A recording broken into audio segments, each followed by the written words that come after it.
recognize the gentleman from Rhode Island, Mr. Magaziner, for 5 minutes of questions. Thank you, Chairman. The state and local cybersecurity grant program is an essential resource to help states and municipalities protect themselves against cyber attacks. This grant program helps secure critical infrastructure like schools, hospitals, electric grids, water systems. And in my home state of Rhode Island, it has been instrumental in providing cybersecurity training, for example, for staff at state agencies and municipalities so they can better protect taxpayer data, securing schools and academic institutions from ransomware attacks, and protecting critical infrastructure from being infiltrated by hackers. I am concerned by reports of potential delays and cuts to these grants by the Trump and Musk administration, and I'm glad to see that, at least on this subcommittee, there appears to be bipartisan support for continuing the program in a robust form. But you would forgive us for being concerned, because in addition to the reports of delays, we have heard that the Trump and Musk administration has been firing staff at CISA and at FEMA, the two agencies responsible for administering this program. And we have also heard from Secretary Noem herself that she plans to, quote, eliminate FEMA and significantly shrink CISA. She said that in her Senate confirmation hearing. This would be a tremendous mistake. The threat that we face from foreign malign actors, from criminal organizations, to critical infrastructure, to cybersecurity, to our cybersecurity are immense.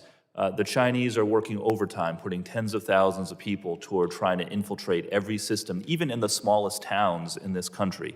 Same with the Russians, same with the Iranians, the North Koreans, and of course, criminal cyber gangs as well.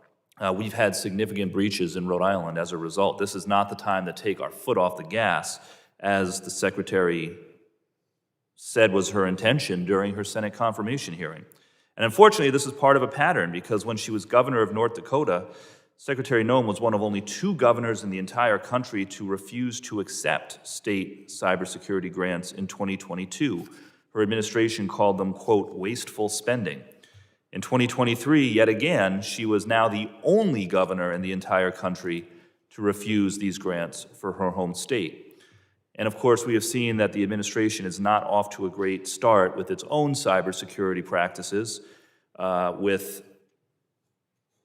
service members' lives being put at risk from confidential information being discussed in an unsecured group chat, and of course, Elon Musk's army of unvetted interns going through everybody's personal data with very little transparency. But given that backdrop, it is more important than ever that Congress send the message that cybersecurity still matters to us, that we do not consider it to be wasteful spending, and particularly we want to continue to support states, municipalities, utilities in our home states with this program. So I have limited time, but Mr. Fuller, can you elaborate on any reports of delays, cuts, or pauses to this program?